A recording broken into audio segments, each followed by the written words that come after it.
I've never actually flushed weed down the toilet before. And sitting there looking at it right now, I was like, man, there's a lot of weed. But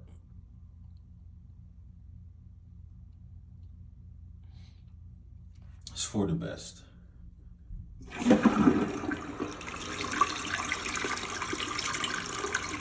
Hello, everybody, and welcome to another episode of Ron's Library and Ideas.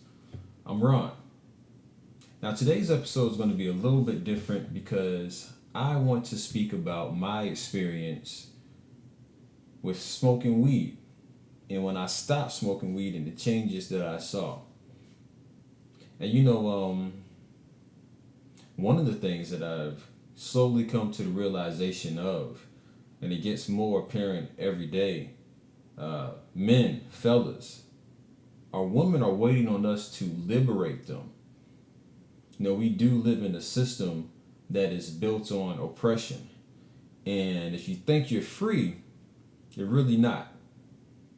You know, um, this whole thing is designed to keep you in a box, to stop you from realizing your true potential, and to keep you distracted. And one of the ways that this system keeps us distracted is by keeping us heavily medicated or drugged.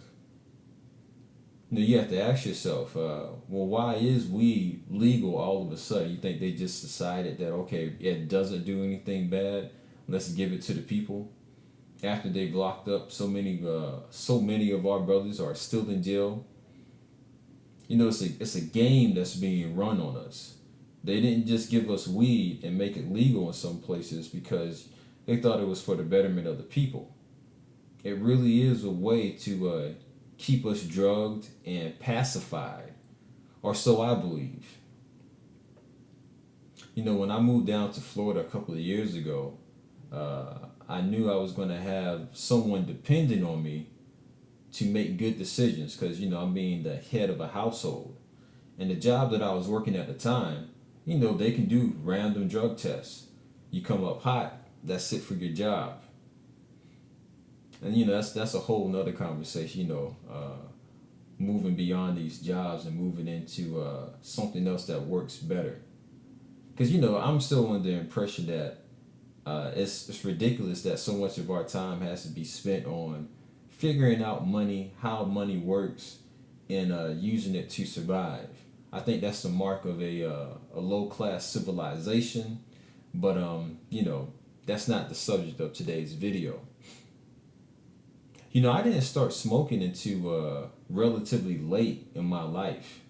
When I was in high school, I knew there was people who smoked weed, but it was never even an idea of mine to try it. The culture really changed as music changed and they started glorifying it. I remember when Wiz Khalifa's Cushion OJ came out. I wasn't smoking yet, but sure did give me a good idea that may be something I want to try. I smoked here and there when I got to college, trying at different times, but it never really stuck with me. It wasn't until I was in Ithaca, New York at a music conference. Now, during this time, I was going through the process of becoming a member of Alpha Phi Alpha. And my professor in my elementary music methods class, she asked the class, she's like, hey, there's a music conference going on in Ithaca. Who wants to go?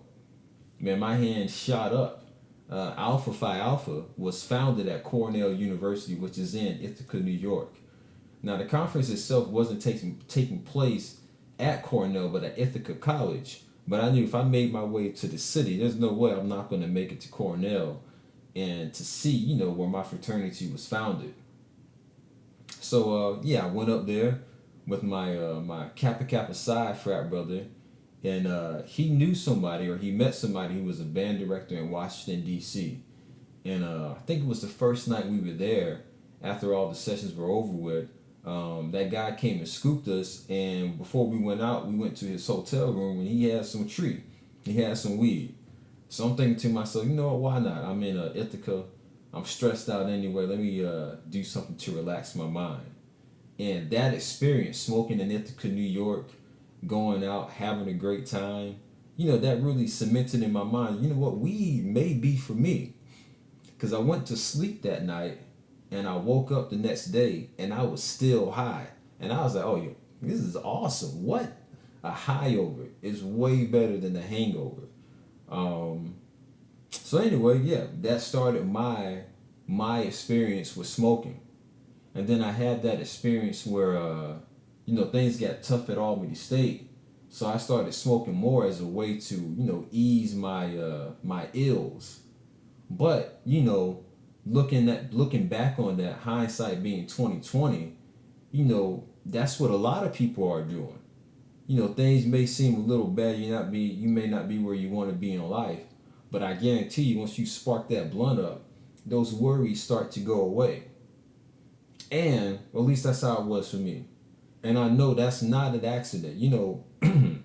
Weed does have a way of putting things into perspective. The things that you may think are a big deal, you get high, you be like, you know what? That really doesn't matter. But it also can make you not care about things and make you apathetic towards stuff that should be important. Like I said, we have to be on the mission of liberating ourselves and our woman, because we are not free right now. There's too many horrible things that happen to our woman for us to be sitting around and just acting like everything is cool. There has to be some type of fire lit underneath us. Hold on one second. Mouth's getting a little dry.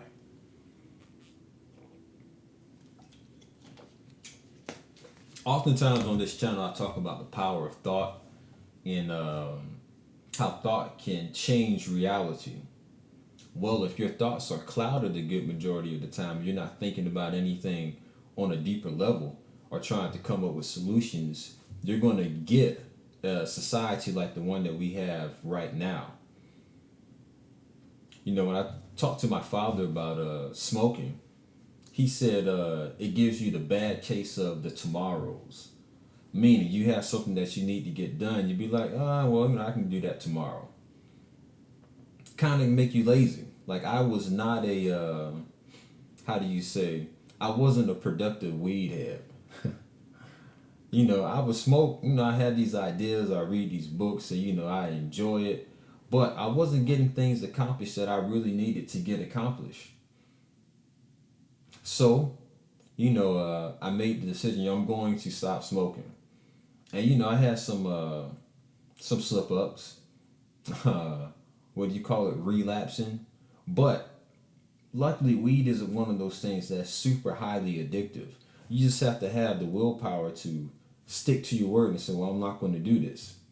Now, there may come a time later on in my life where I can sit back and relax and smoke.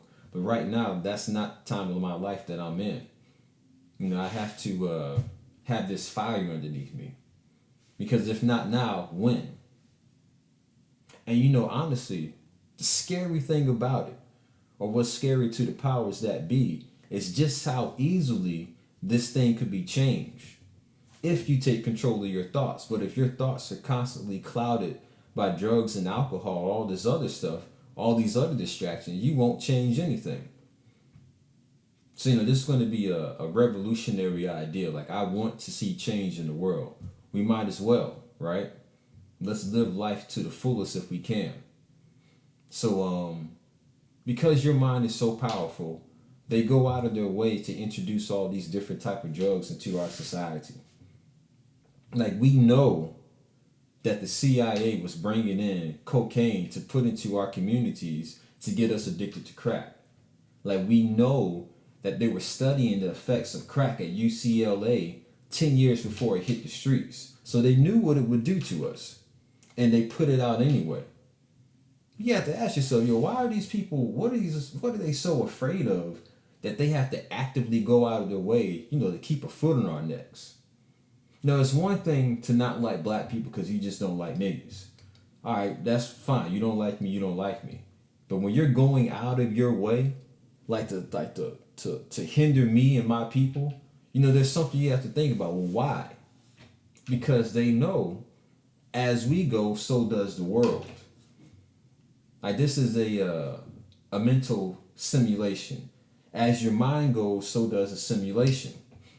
Now, us being the first people on the planet or the plane, we were the first ones to program this thing.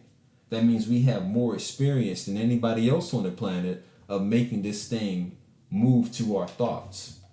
So what would happen if black people as a whole, or even individually, what would happen if you started taking back control of your thoughts, controlling what you think about and what you do? Things would change drastically and quickly. And that's something that the powers that be, they know that. Going back to them putting crack in our communities. Now, can you honestly say this is a system or a government that cares about you if you know that they'll be willing to stoop and put drugs in your community to destroy you? There was a reporter by the name of Gary Webb who did his research. He's an investigative journalist. He found out, it's the CIA who was bringing drugs into the community. He was, he talked with Rick Ross, Freeway Rick Ross, the real one, who that show Snowfall is supposed to be loosely based around. They know that it was the CIA doing it. So because Gary Webb went against white supremacy and he pointed out something that wasn't supposed to be pointed out, he got shot in the head 2 times and his death was ruled a suicide. Think about that. Look that up on Google. 2 shots to the head and they listed it as a suicide. Now, obviously, that's bullshit. There's no way you can shoot yourself in the face twice. But that happened to let other people know this is what happens when you step out of line of white supremacy.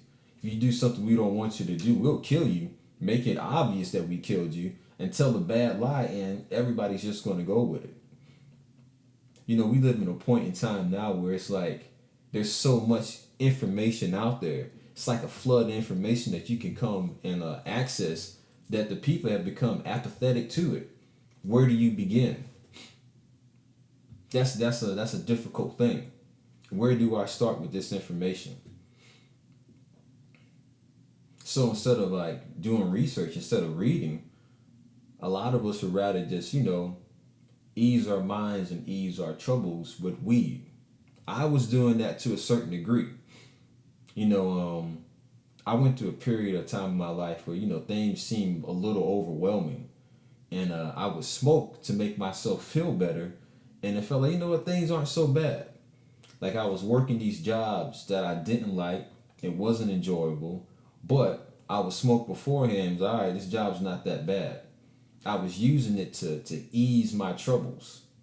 And that used to be my routine. I would wake up, roll one, smoke one, go to work, have a pretty good day, get off, and roll another one. And that would be my night. That would be my day and night. And you find yourself in that cycle doing that over and over again, you're not going to really progress to where you want to be. And the thing that stayed on my mind was like, well, hell, I don't want just a better job on the plantation. I want off the plantation. And if we're being honest with ourselves, this is a global plantation that we're living on right now. All of it. Nobody's excluded, including you. You're on the plantation. If you're using their money, you're on the plantation. And keep in mind, this is a monetary system that you have no control over. The Federal Reserve, who issues out the money that we use, it's nothing federal about them. We don't vote any of those people into office. And they control how much of the money is in circulation, so they can control the interest rate, how it goes up and how it goes down. Somebody else is controlling your money, the value of your money. Are you really free? Especially if that money is what you use to live your life. So it's a game. And these things, there are things that we would rather not think about because, it does seem to be so overwhelming. But it's really, really simple. These people who control the world, who make things difficult for the majority, we can literally think them out of existence. Let's try this as an experiment. Before you go to bed at night, before you go off to dreamland, I want you to imagine a world with no white supremacy. Imagine a world where you're truly free to find out what your talents and your true potential is and live that out. Now, when you're imagining that, I want you to imagine the feeling that you would have existing in that world and hold on to that feeling as you go to sleep. And I guarantee you, you will start to see things changing. Now, one person doing that, you're going to start to see things change in your individual life. Your brain is going to give you some ideas, or your subconscious is going to give you some ideas on how to make that happen. You start getting more and more of us to do that same thing, those changes happen that much quicker. And that's another thing when it comes to weed that I noticed. When I stopped smoking, I was able to remember my dreams. I didn't even realize that I wasn't remembering my dreams when I was smoking. I didn't realize it. Like, I knew I was having dreams, but pulling them back up, having that recall, what actually did I do in my dreams, that was difficult for me to do. I stopped smoking, and that clarity was amazing. I stopped smoking, and I had my first dream about my grandmother who passed. She came to me in a dream. I thought that was amazing. That made me feel really good. She's come to me a few times in dreams. And the first time it happened, I didn't realize it was a dream at first. I was just talking to her, speaking to her, telling the things that I had going on, things that I was learning. It wasn't until later on I realized, oh snap, this is a dream. But she was just smiling at me. And that made me feel so good. I've seen my grandfather in a dream since he's passed. I've seen my Uncle Bruce in a dream since he's passed. Different relatives have come to me. And you have that same ability, but you have to make sure that ability is not being clouded by the substances that you're putting in your body. Another thing that's happened as I've stopped smoking, I started eating cleaner as well. There's certain things I don't eat anymore. My high school band director used to say, discipline is restraint in the face of temptation. I cut pork out of my diet. And, I thought I was doing good with that. But I was eating gummy bears. I love gummy bears. But then I found out, gummy bears have pork in it. That gelatin is made out of pork. And I was like, damn. So I had to stop eating gummy bears. And I come across them almost every day. But I don't buy it. I'm showing that restraint in the face of temptation. If you are smoking now, it may be challenging, it may be difficult for you to decide, okay, I'm going to stop doing this, but it may be the best thing for you. I say, give it a try and see what you see happen in your life. And you have to ask yourself, what has stronger willpower, myself or this plant? And think about it. This weed that they're putting out now, how the old folks say, this ain't the weed we were smoking, and they're right. They've crossbred, enhanced the THC levels, genetically modified these things. So we really don't know what's it doing to our bodies. I think it was Wesley Muhammad. He was on the Breakfast Club. He was talking about how they're putting gender-bending chemicals in the weed now. Now, we know they're putting that kind of stuff in our water supply. But the idea of it being in the drugs as well, take a look at what's happening with the people right now. And ask yourself, does that seem like a viable option for them to try out? And another means of oppressing and holding us down. Remember, somebody disliking you, that's not an enemy. It's when that person dislikes you and goes out of their way to try to keep you from accomplishing your goals, that's an enemy. And if you think about it, the way that our government or this world system works, they're hell bent on making sure people don't realize their full potential. That's their goal. They have to make sure you don't reach your full potential, because the truth of the matter is you don't need them. If you took away the weed, alcohol, coffee, sugar, entertainment, movies, sports, if you took those things away, you took away all these distractions, these things that are put in place to make us feel good about ourselves or feel good about our existence, we would tear this country down or this world down overnight. They tried prohibition, telling Americans they couldn't have alcohol, and they saw how that went. So they had to repeal that.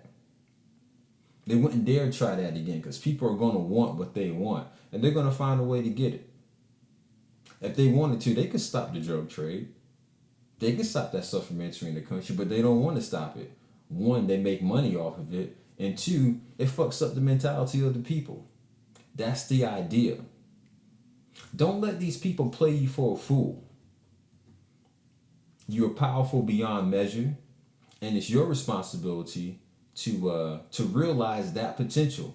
Nobody else can do it for you.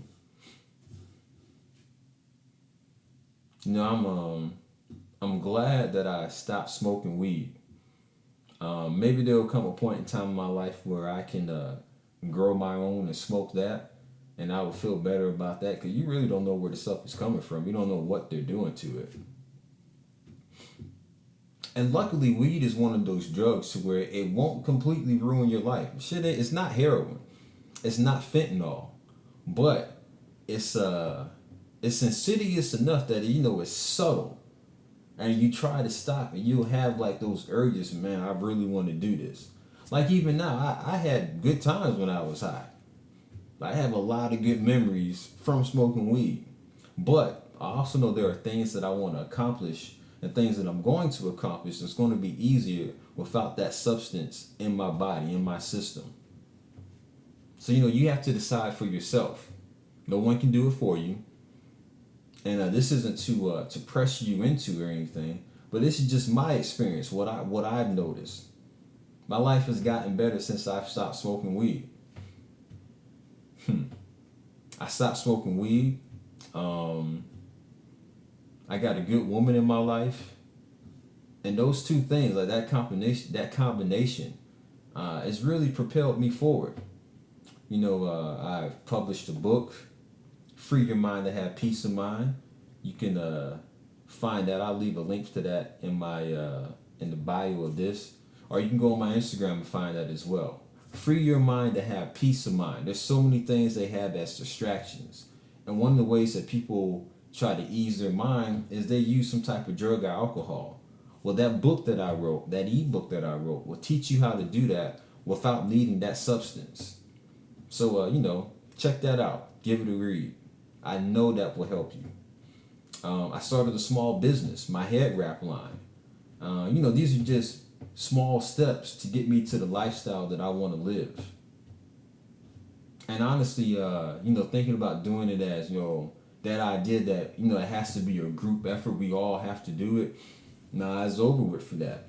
This is the time of the individual. Now, you can group up with like small groups of people, like your family members or your friends, and get something accomplished.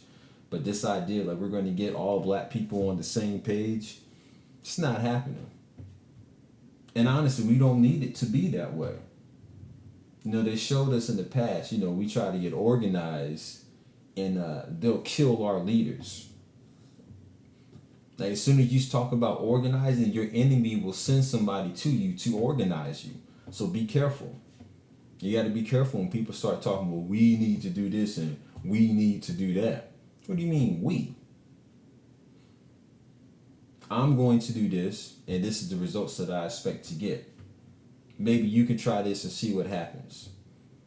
That's the level that we need to be on right now. Finding your true potential. All right, so this wouldn't be a complete episode of Ron's Library and Ideas without me bringing you a book. So this is The Secret Teachings of All Ages by Manly P. Hall. Now this was published in 1928, and it's about, mythology, ritual, symbolism, all these spiritual sciences that are out there that are used to shape our world. The powers that be, they know this stuff is real, but they hide it under the banner of it being a cult, and that's scary. When a cult really means hidden knowledge. Esoteric just means, specialized knowledge that's only available to a few. Now, it's not something that you can access, but you have to go and look to it for yourself. Don't just take somebody's word. Go and check this stuff out.